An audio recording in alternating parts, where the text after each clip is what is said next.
of poems about life at home.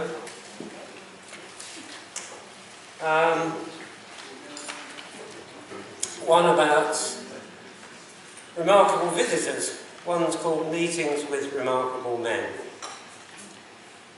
The pot-bellied king of Dahomey appeared to my wife on the stairs and remarked to her face, "It's a nice enough place, though in short it could use some repairs." He presented his case at a leisurely pace with the infinite splitting of hairs. The ill-favoured prelate of Potsdam accosted my wife in the hall.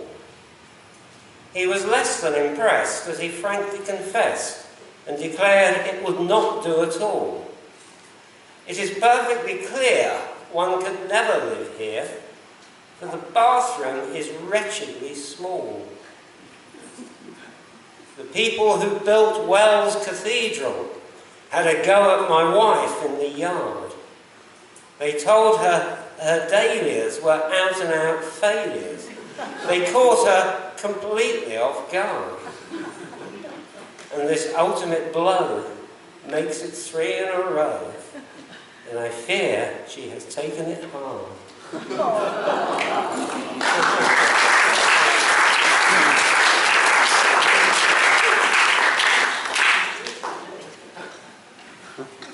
I've lost one here.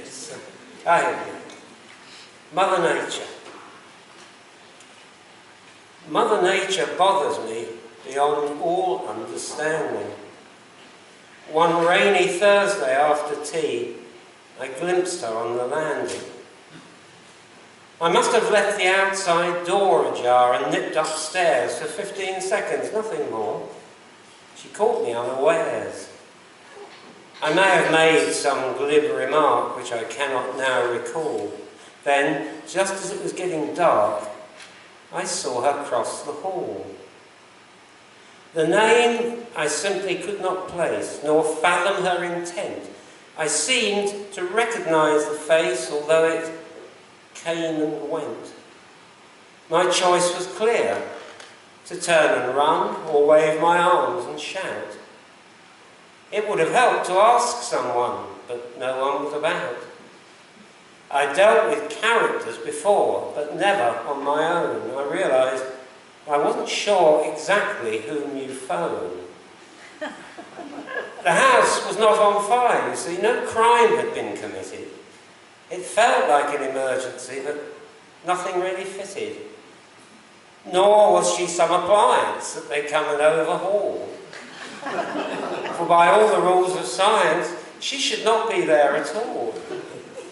Perhaps I thought it up to me to start a conversation, to offer her a cup of tea, or run her to the station.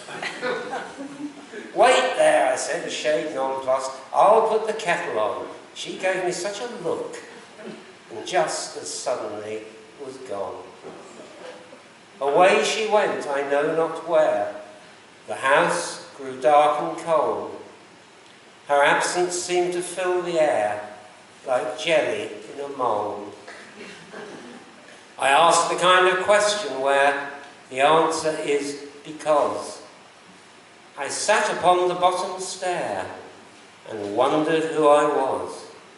It seems that I'd received a gift, though what I could not say. A promise, if you get my drift, that could go either way. Still, every Thursday after tea, the season notwithstanding, in hopes that she'll return to me, I wait upon the landing.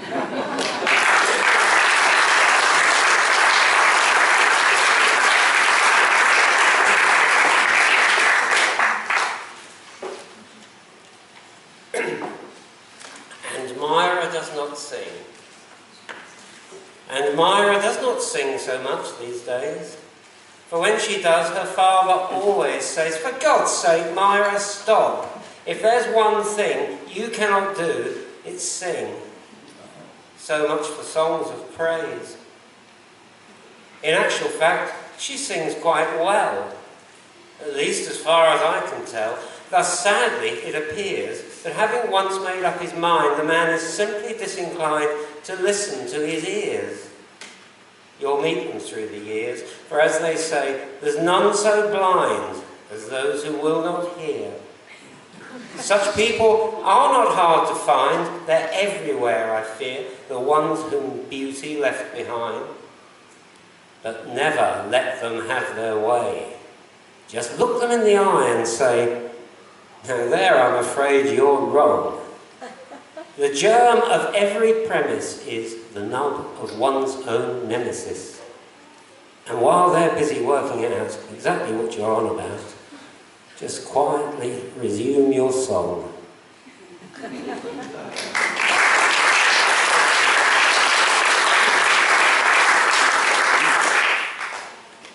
Food and travel. Food and travel. I lived for food and travel in my youth. Old eggs in China, pasto in Rome.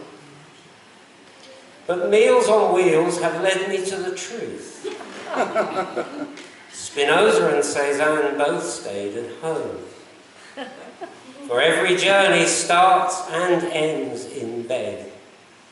Food, in moderation, stops one being dead. Geography, the study of somewhere over there. Travel, the art of ending up elsewhere.